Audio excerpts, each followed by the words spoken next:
comenzamos el programa, amigos, con nuestro amigo, valga la redundancia también, Enrique Cornejo. ¿Qué tal está, Enrique? ¿Cómo estás? Muy bien, gracias a Dios, con salud, que es lo más importante ahora, Modesto. Gracias por la invitación. Bueno, ya conocemos los resultados, tú sabes, ahora estamos en la disyuntiva, dos candidatos que se dice están en los extremos de las izquierdas y las derechas. Por eso, como lo decía hace un momento, por favor, Enrique, ¿qué se define como izquierda? ¿Qué se define como derecha en este campo? Pero primero, un breve análisis que puedes hacer sobre las elecciones. ¿Cómo Sí, mira, explicas el resultado? ahora que estamos conversando, ya estamos al 97% del escrutinio oficial, ya las tendencias son invariables, ¿no?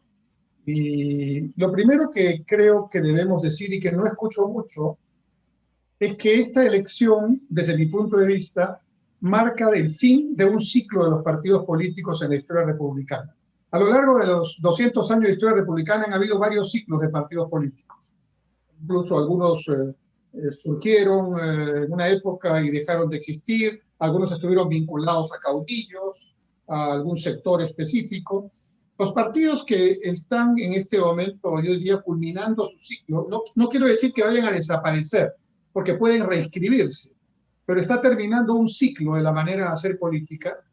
Son los partidos que empezaron por allá por la década del 20, del 30, con las famosas discusiones entre Mariátegui y Aya de la Torre y la creación bueno, importantes líneas de pensamiento que tuvieron toda la influencia que conocemos durante el siglo XX, pero que han venido durante los últimos años, las últimas décadas, decreciendo en su nivel de influencia por varias razones desde mi punto de vista.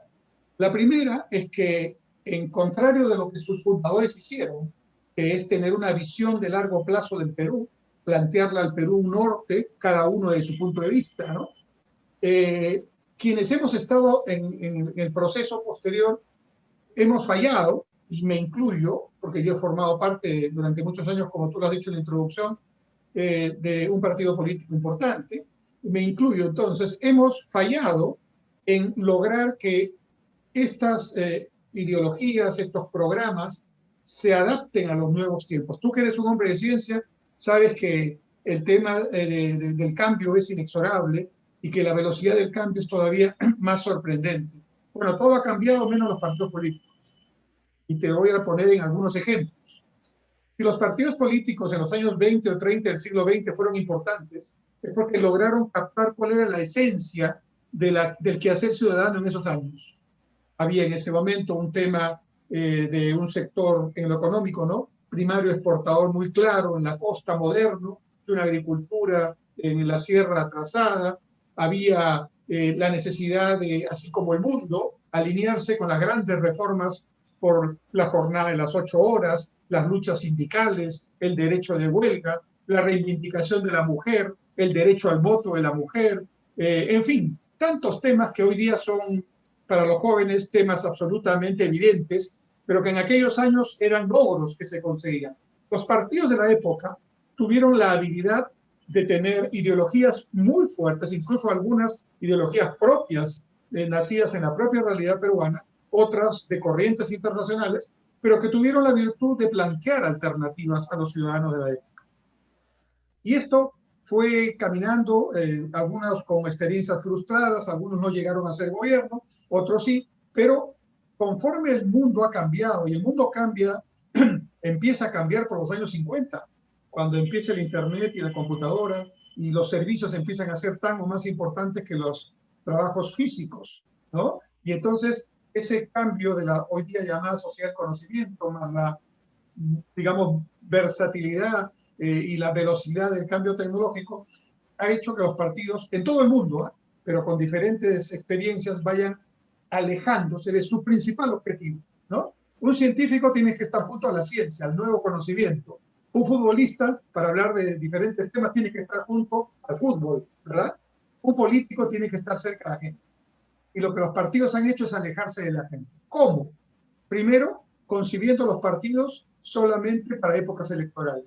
Un partido político no debe estar solamente, digamos, orientado a trabajar cada 4 o 5 años cuando hay una campaña política. El partido político tiene que trabajar todos los días, tiene que estar cerca de la gente, tiene que estar con los temas que a la gente le interesa, tiene que hacer trabajo político. Y eso se fue perdiendo, y ha sido, me parece, un tema crucial. Lo segundo es que no ha habido la habilidad para modernizar la agenda y poner los temas, por ejemplo, el equivalente, guardando las diferencias, de una lucha por las 8 horas sería hoy, por ejemplo, una lucha por la anemia cero, por decir.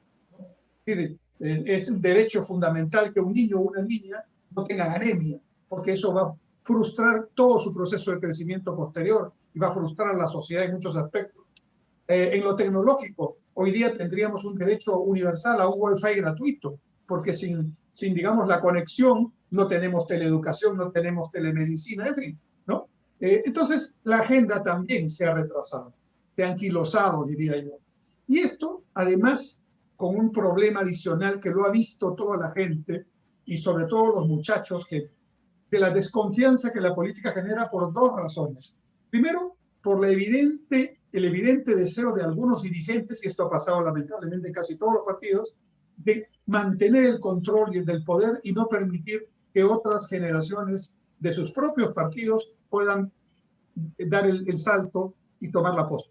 Y el mantenimiento de esos dirigentes que lo vemos hasta ahora, ¿no? Es uno de los problemas sustantivos que han anquilosado a los partidos. Y finalmente, los temas de denuncias de corrupción, tanto de los partidos que han estado en el gobierno, cuanto de los partidos en su forma de hacer política, en la forma de recaudar recursos financieros, que sigue hasta ahora. Es un secreto a voces que en todos los partidos políticos, os voy a poner casi todos para mantener el beneficio de la duda, para tener un curul, o perdón, para tener una candidatura a un congreso, a una regiduría en un municipio o a una consejería en una región, hay que contribuir, entre comillas, hay que pagar una cuota. Ergo, los que tienen más dinero son los que pueden tener mejor posibilidad de ser candidatos. Luego, ahí me sale el economista, ¿no? Cuando uno gasta algo es porque quiere recuperar esa, entre comillas, inversión. Luego, no nos extrañemos que muchos políticos que llegan de esa manera, pues están dando acciones de política lejos de las inquietudes ciudadanas y muy cerca más bien de recuperar su dinero. Dicho de otra manera, voy a empezar por este tema. Lo positivo de lo negativo de la crisis es que vamos a tener nuevos partidos. Yo creo que algunos de los que se salen van a reinscribirse, porque no es mucho problema reinscribirse con la nueva ley. Por ejemplo, el Partido Aprista, el Partido Popular Cristiano, incluso partidos como el Partido Nacionalista. No veo problemas en que puedan reinscribirse. El problema no es que se reinscriban.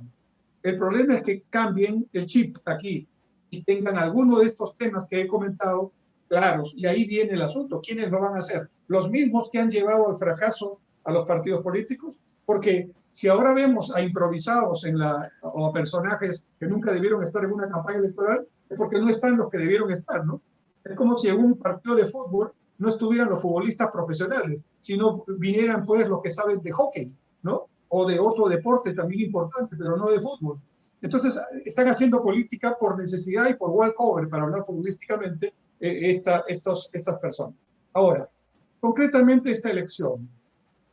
Yo creo que lo que ha pasado, y todos, por lo menos yo no, sinceramente, yo he estado, como tú sabes, muy cerca de leyendo todos los planes, haciendo videos sobre eso, pero no llegué a mirar con exactitud el crecimiento que podía tener Castillo.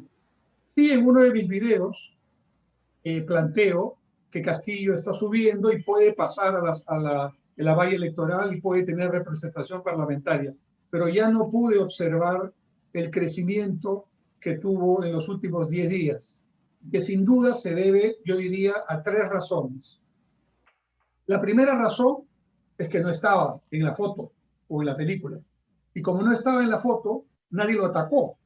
Es un tema interesante en una campaña. Mira lo que le pasó al Lescano. Siempre en la maratón el que va adelante no es el que va a ganar, porque es el que está más expuesto a que los demás lo fastidien, lo obliguen a salir de su tren de carrera.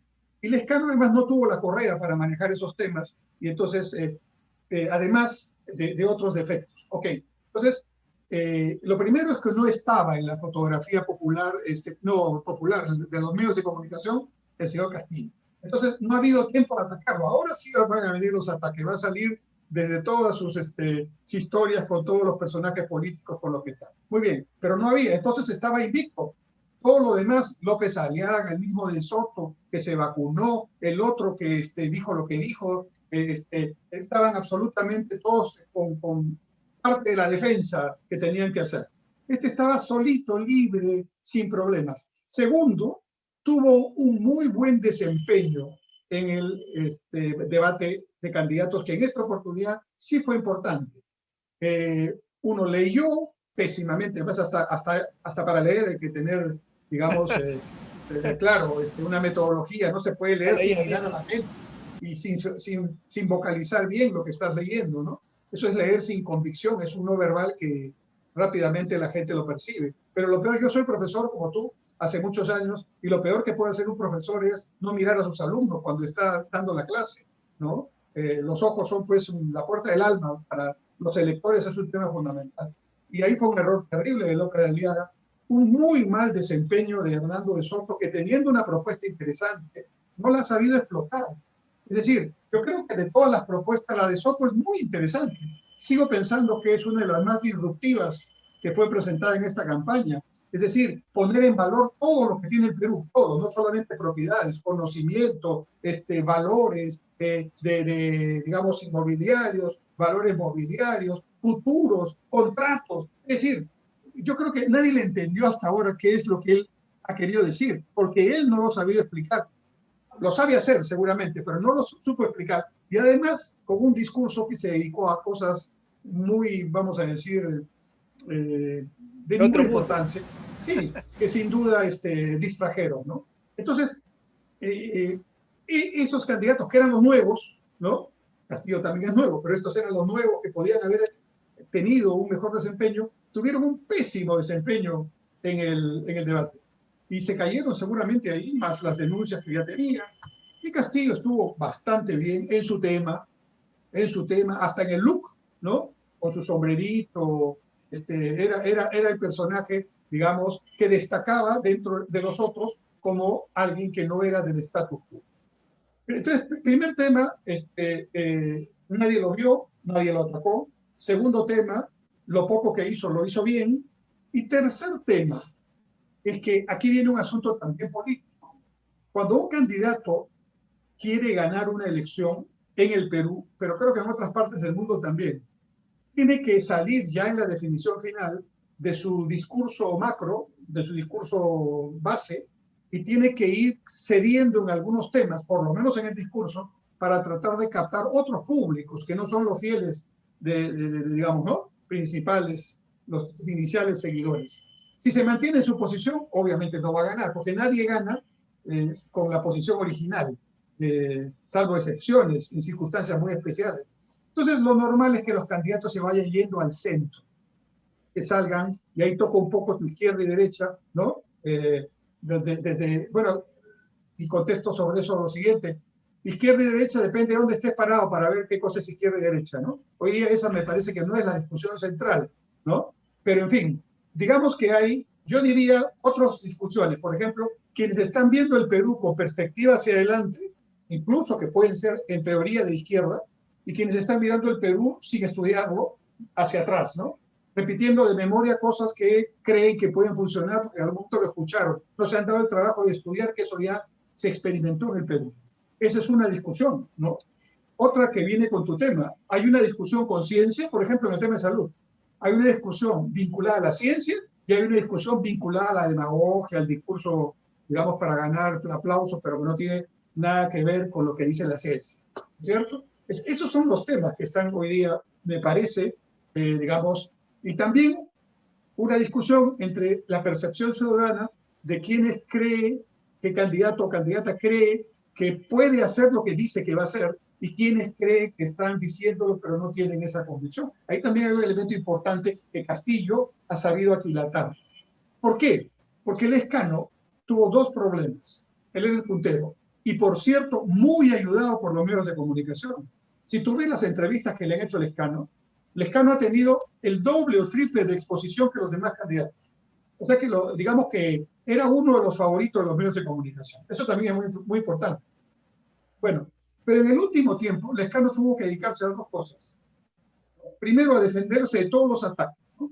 El video tal, que el Huáscar, que es un error, metió un tema, regla en política. Si ya tienes 2 o 3 enemigos, ¿para qué te creas un cuarto, no? O sea, no puedes estar generando inconsistencias en tu discurso. Y además de defenderse o aclarar los propios errores a los que había llegado por culpa de él, también tuvo que, vamos a decir, blanquearse un poquito. Su voto importante estaba en el sur. Un detalle curioso. El voto del Lescano estaba en el sur. Yo veía Puno, Cusco, la tierra de Verónica, y él le estaba sacando tremenda ventaja a Verónica, el Lescano, porque el público radical se había ido con Lescano. Estaba con Lescano, ¿no?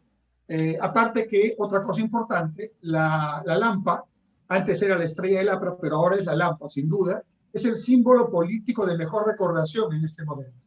Y por alguna razón la población lo percibe como un símbolo no vinculado a la corrupción, ¿no? Puedes discutirlo, pero el asunto es que la percepción de la población es esa. Entonces la Lampa ha tenido muy buenos resultados como Lampa. Mira al alcalde Muñoz y todos sus alcaldes, ¿no? Que prácticamente no hicieron campaña y salieron alcaldes, ¿no? Y así ha habido también Parlamento Acción Popular con una muy buena bancada.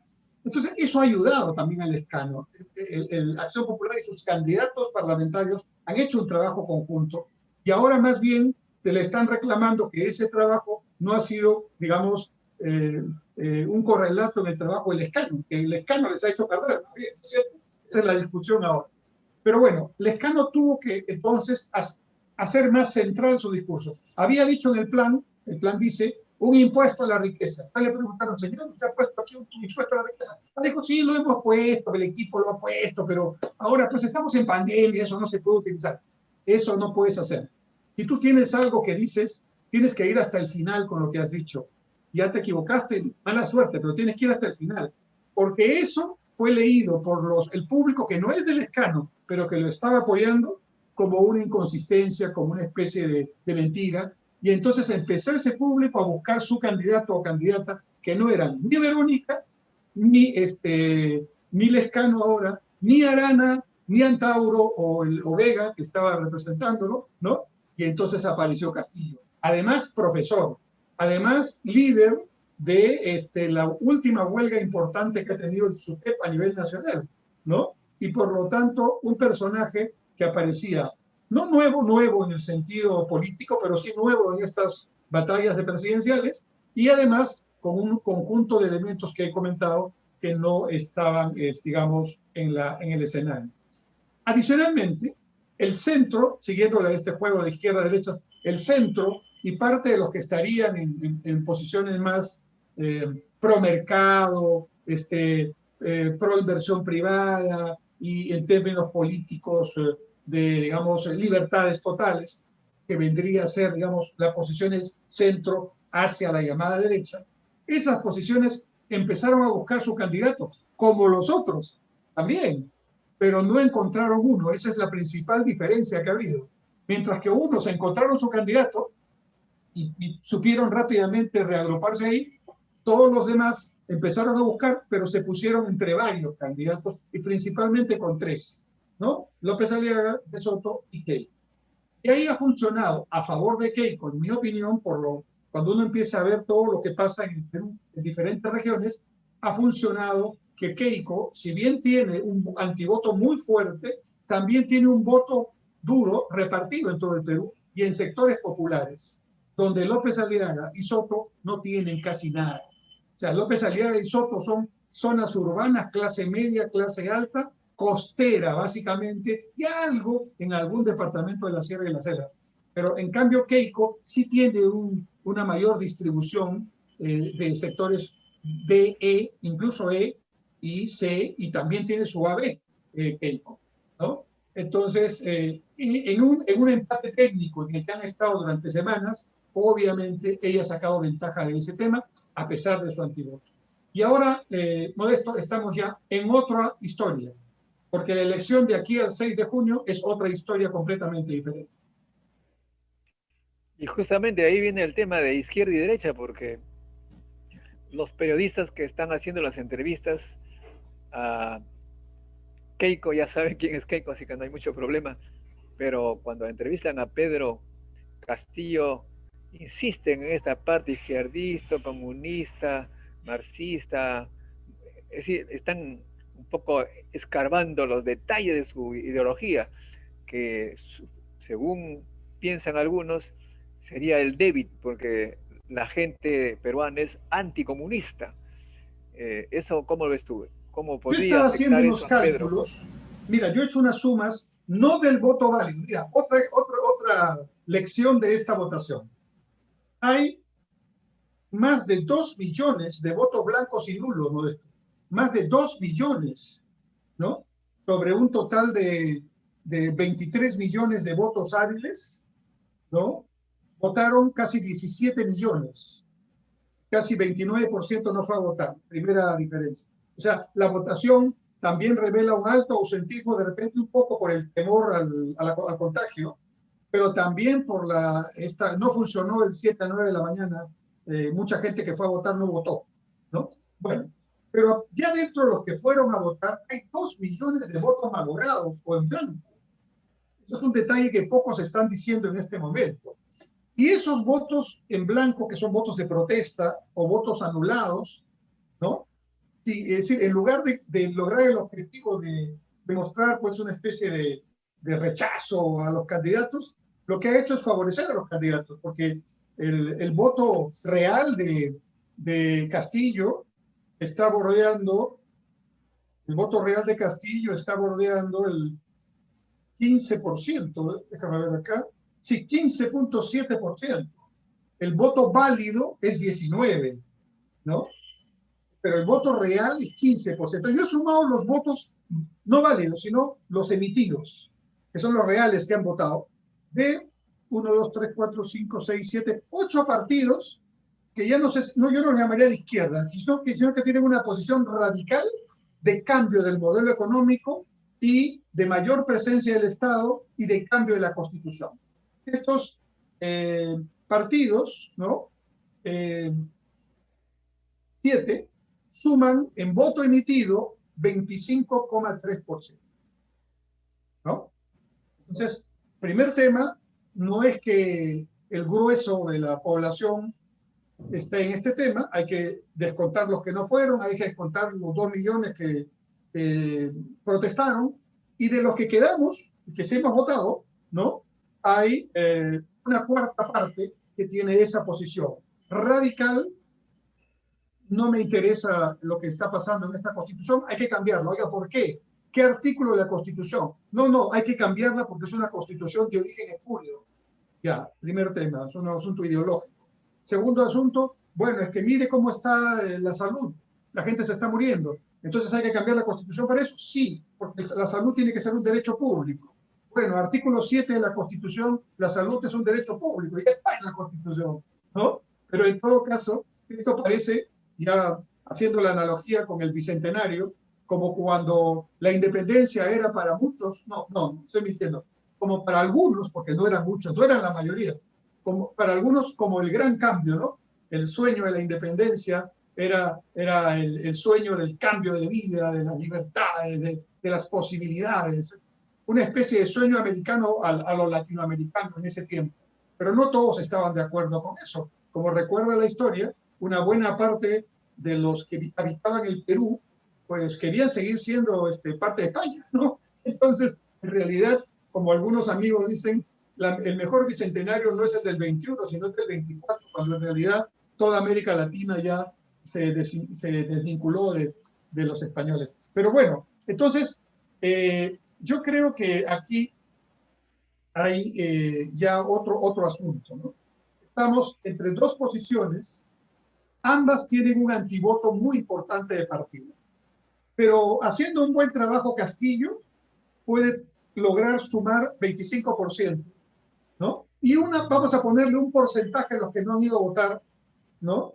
Un porcentaje de los que han votado nulo, que de repente también hay que ponerlo, podrían votar. Entonces, yo diría que estamos partiendo, no sé cómo irán las encuestas, pero estamos partiendo de una población mayoritariamente que no ve a Castillo con confianza. Ese es el primer punto. No es que venga Keiko con confianza, sino que no venga Castillo con confianza. Entonces se ponen a ver, ¿y ahora qué hacemos? ¿No? Tienen solo una opción, o dos, o votar por Keiko o no ir a votar, ¿no es cierto? Pero aquí vienen varios temas. Ya estoy repitiendo de que el voto nulo o blanco, si no vas a votar, pues lo que hace es más bien beneficiar al que está arriba, ¿no es cierto? Porque le va a dar mayores posibilidades. Entonces, a mi juicio, ¿qué es lo que va a tratar de hacer Castillo? Castillo va a tratar de decir, no, yo no soy tan peligroso, no, yo he dicho que voy a sacar a Antauro, pero bueno, eso tendrá que hacerse en el marco, tendrá que, de todas maneras, hacer su hoja de ruta. Recordarás al expresidente Humala, ¿no? Que pasó de la gran transformación a la hoja de ruta. Va a tener que hacer su pequeña hoja de ruta y va a tener que decir qué es lo que dijo que iba a hacer o que sus colegas han dicho que va a hacer y que de repente no lo va a hacer, ¿no? Tiene que tratar de captar sobre todo el público medio, ese público que nunca se va a los extremos radicales, ni de uno ni de otro lado. ¿Qué va a hacer Keiko? A ver, voy a hacer un paralelo. Cuando Alan García intentó el 2001 y casi lo logra, ganarle a Toledo, todos recordaremos que Toledo estaba de caída y García estaba de subida, y si eso hubiera seguido en tendencia una semana más, o quizás dos, yo creo que una, entre 7 y 10 días más, y García lo pasaba a Toledo en esa elección. Entonces, no salió elegido García, salió elegido Toledo, y en la siguiente vuelve García, y esta vez es como humano, ¿no? Y allí funcionó algo que ya García había intentado hacer, pero no tuvo tiempo, porque en la candidatura del 2001 realmente él no fue candidato, él apareció prácticamente al final. Él estaba asilado, entonces lo convencieron para venir y llegó prácticamente 2 días antes de que ya estuviera en la fase final de la campaña. Entonces, no hubo un proceso previo donde uno pudiera evaluar un cambio. El cambio se produjo a lo largo del periodo de Toledo, donde las acciones de Lapra y de García fueron acciones que claramente decían el mensaje he cambiado en lo económico. Porque el problema de García y de Lapra no era el tema político, es un partido demócrata, ha luchado contra las dictaduras. A pesar de todos los defectos del gobierno primero, que hubo muchos, en la parte económica sobre todo, sin embargo en la parte política pues terminó el periodo, nunca tomó los diarios, nunca estuvo en esas posiciones que pueden considerarse no democráticas. Pero en cambio sí, el tema económico era muy sensible, la hiperinflación y todos los temas que recordamos. Entonces, García tuvo que hacer un trabajo especial para convencer a sus votantes, a sus posibles votantes, que él podía haber cambiado en el tema económico. Y por eso recordarás que cuando ya es elegido, el primer ministro que nombra y con una antelación, creo que de 2 meses, es el ministro Carranza, el ministro de Economía. O quien decir, esto sigue así, y le dijo también a la población, y por si acaso el presidente del Banco Central no va a ser aprista, también fue otro tema que lo cumplió, eran elementos claves que él tenía que hacer. Con Keiko Fujimori, tratando de hacer la analogía y guardando las diferencias, pasa lo contrario. Nadie de los que podrían pensar en el voto de Keiko tiene duda que en cuanto al modelo económico, Keiko no va a tener sorpresas. O sea, el tipo de cambio no tendría que moverse si Keiko es elegido, ¿no? Si Castillo es elegido, con toda seguridad el tipo de cambio vuelve, ¿no? Y ya no sé cómo estará ahora, pero ya debe estar un poquito subido, fundamentalmente por un asunto de expectativas políticas. No tiene nada que ver con la economía, porque la economía en ese aspecto está bastante sólida. Pero en cambio, Keiko tendría que no hacer mucho, sí tiene que hacer cosas económicas, porque la economía tampoco es que esté perfecta, no hay cosas que hay que mejorar, ¿no? Mientras haya pobres, siempre el tema tiene que ser mejorable. Pero donde sí tiene un tema que es su cruz, ¿verdad? Es en el tema político, fundamentalmente en 2 aspectos, en el tema autoritarismo y en el tema corrupción, ¿no? En el tema corrupción, tiene que saber deslindar lo que es el gobierno de su padre de lo que es la corrupción que ahora se le atribuye vinculada, ella no ha sido gobierno, vinculada fundamentalmente a aportes al partido Fuerza Popular en campañas pasadas. Ese es el tema en el que está, digamos, siendo investigado. Pero en el tema autoritarismo sí es un asunto que le compete a ella, porque ella tuvo la oportunidad de oro para deslindarse de la parte mala del recuerdo de su padre, porque el gobierno de Fujimori tiene en el pueblo recordatorios positivos. Esto es un tema muy importante. Por eso sigue votando mucha gente por el apellido Fujimori, porque hubo cosas que se hicieron que pegó mucho en la gente de los sectores populares. Lo que se llama un populismo de derecha, en fin, lo que sea. Pero en fin, pero ella, el 2016, cuando sale elegida con esa tremenda mayoría en el Parlamento, no tuvo digamos, la majestad, ¿no?, de ponerse por encima de sus naturales, pues, sentimientos por haber perdido por poco, ¿no? Y porque ella hasta ahora sigue considerando que esa votación la debió ganar. Y no es tan lejano esa posición, porque si tú te acuerdas, la diferencia que tuvo con PPK es muy corta, y solamente con la medida que tomó Humala de prohibir a los policías que votaran, ¿no?, ahí nomás ya tienes un porcentaje de votos que quizás hubiera hecho la diferencia. O sea que ella tenía razón. Yo no soy partidario de ella, ni mucho, como se sabe, soy muy lejano a las posiciones políticas que tiene el fujimorismo, pero tratando de ser objetivo en la respuesta, ella tenía elementos para sentirse afectada. Pero ahí viene pues la grandeza, ¿no? Ahí viene la posición de estadista, ¿no? En la política pueden haber y hay siempre golpes bajos, miserias que se aparecen y que claro, si los vas a estar solamente poniendo en la agenda, entonces el gran público se te pierde, ¿no? Entonces tienes que saber tener, digamos, el coraje para avanzar a pesar de esas cosas, vamos a llamarlas injustas, y ella en lugar de ponerse en el liderazgo de la política, no estando en el gobierno, diciéndole a Kuczynski, lo apoyo, ¿qué quiere que haga? ¿No? Lo apoyamos. Deme usted los proyectos de ley que quiera y se los aprobamos aquí. Eso pues hubiera significado un cambio cualitativo frente a la imagen de autoritarismo que venía del gobierno de su papá. Lamentablemente hizo todo lo contrario, ¿no? No solamente no lo saludó, hubo varios ministros interpelados y una lucha total que terminó con la vacancia, luego con Pizcarra y luego con el cierre del Congreso y la historia que ya conocemos.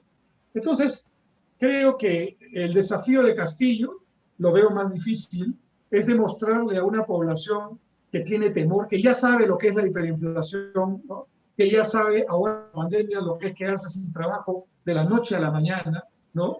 Y entonces que le digan solamente, mira, hay que cambiar la Constitución, yo creo que va a ser muy difícil que solamente con ese discurso pueda agrandar su panorama electoral. En el caso de Keiko es otra cosa, ella más bien es conocida y tiene antivoto importante, pero ¿cómo hace para convencer a quienes nunca pensarían votar por ella que en estos aspectos donde claramente tiene debilidades, ella no solo ha cambiado, sino que da demostraciones concretas? Ver para creer, como el apóstol, ¿no? Va a tener que poner evidencias antes de que sean lo suficientemente creíbles, y ahí está la disputa, ¿no?, en esta segunda ronda electoral. Interesante. Ahora, hay la gente, como tú has señalado, que no ha ido, ha votado en blanco viciado, ¿no? Sí, Que está totalmente contra el sistema en cierta manera, ¿no? No le gusta esto.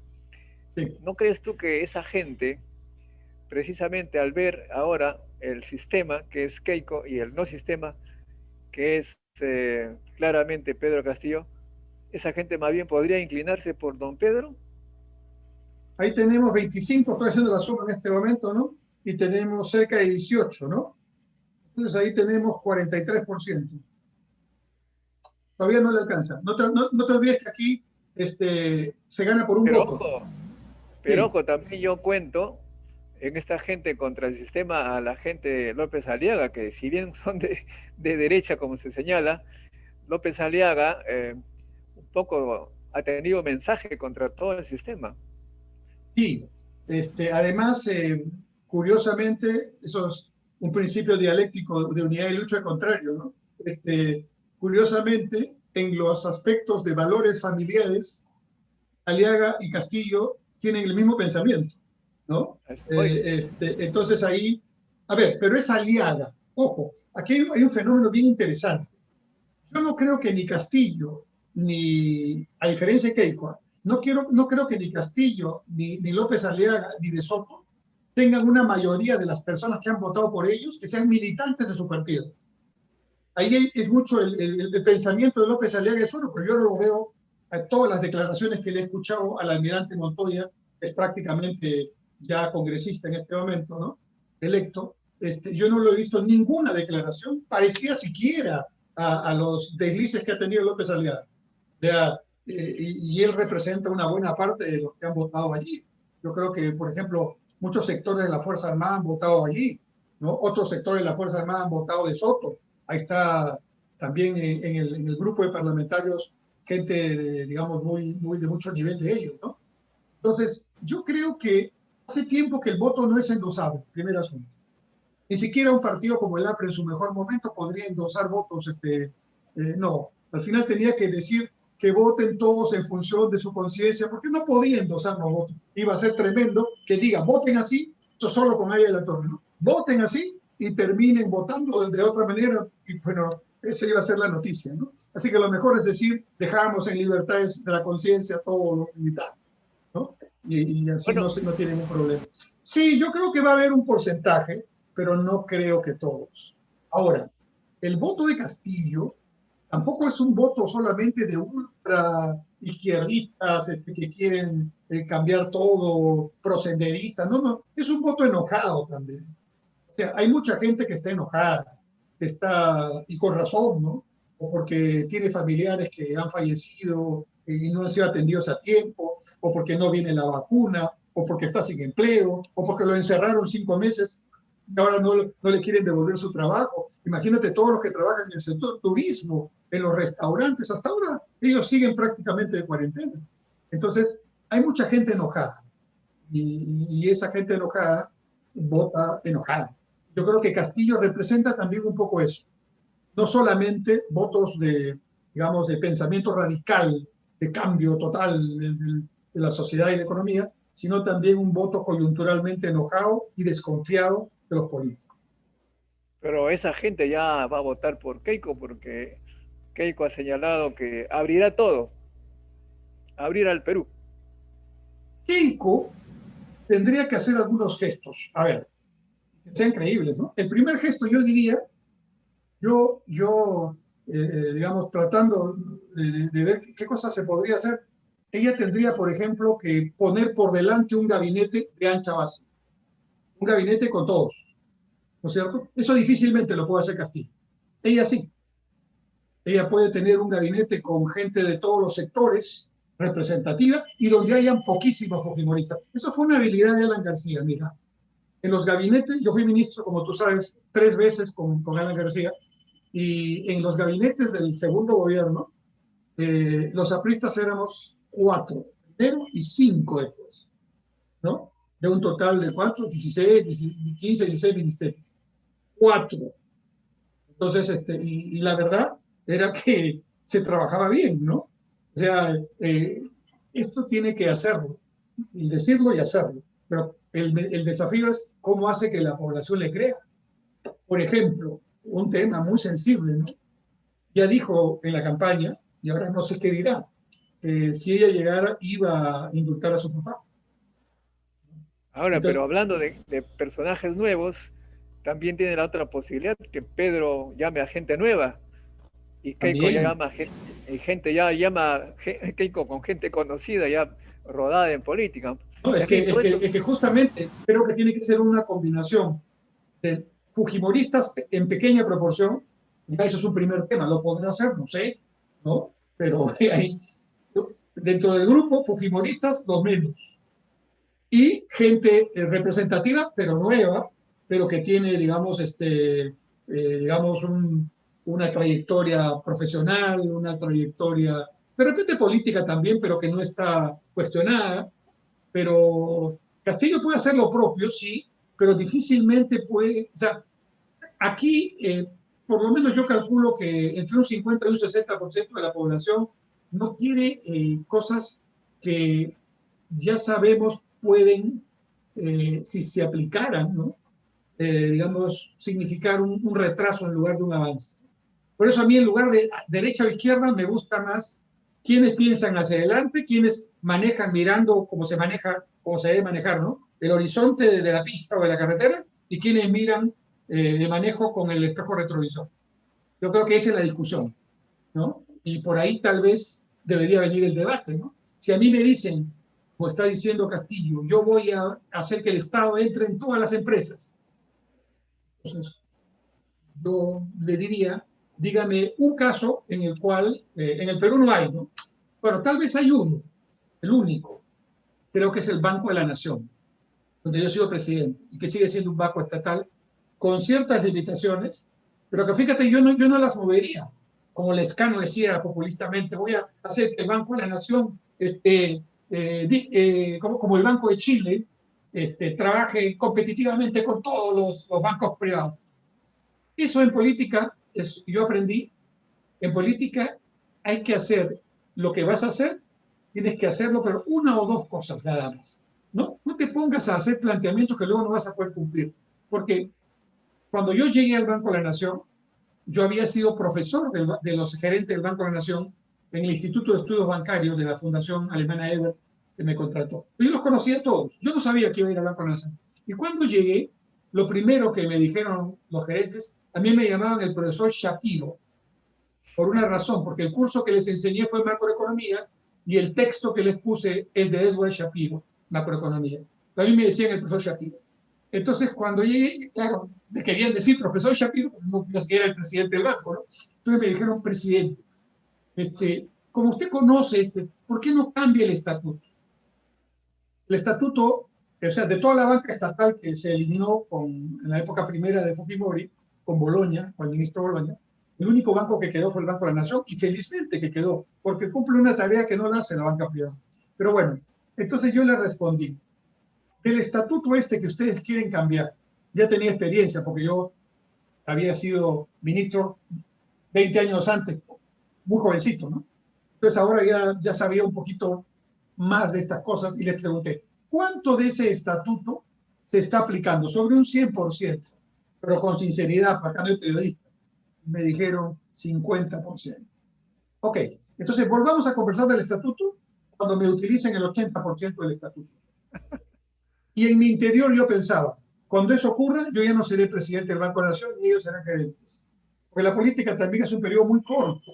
Uno tiene que hacer una o dos cosas buenas. No tiene que tratar de hacer todo porque generalmente no se puede.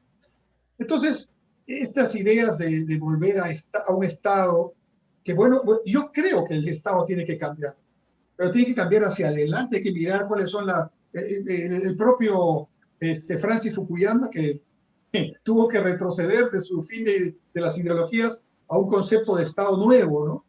Llegó al convencimiento que no podía haber una sociedad sin Estado, ¿no? Ya estaba demasiado entusiasmado con la caída del muro de Berlín, se le ocurrió eso.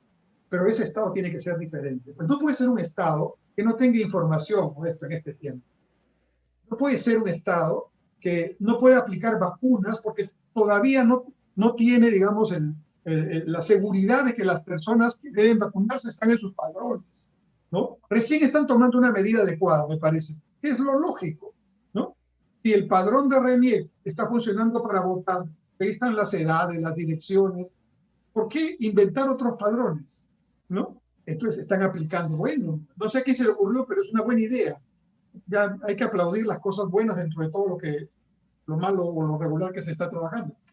Entonces yo sí creo que un grueso de la población desconfía de esos saltos al vacío, porque o los ha vivido y ya lo sufrió en carne propia, o recuerdan vagamente porque eran muy niños, o les han contado sus padres, ¿no? Entonces, yo creo que por ahí Castillo tiene un problema porque en un video que yo he puesto en mi canal YouTube es claramente el plan de gobierno de Castillo, un plan de gobierno marxista completo. Lo dice el texto, ¿no? Habla de la diferencia del partido y del gobierno.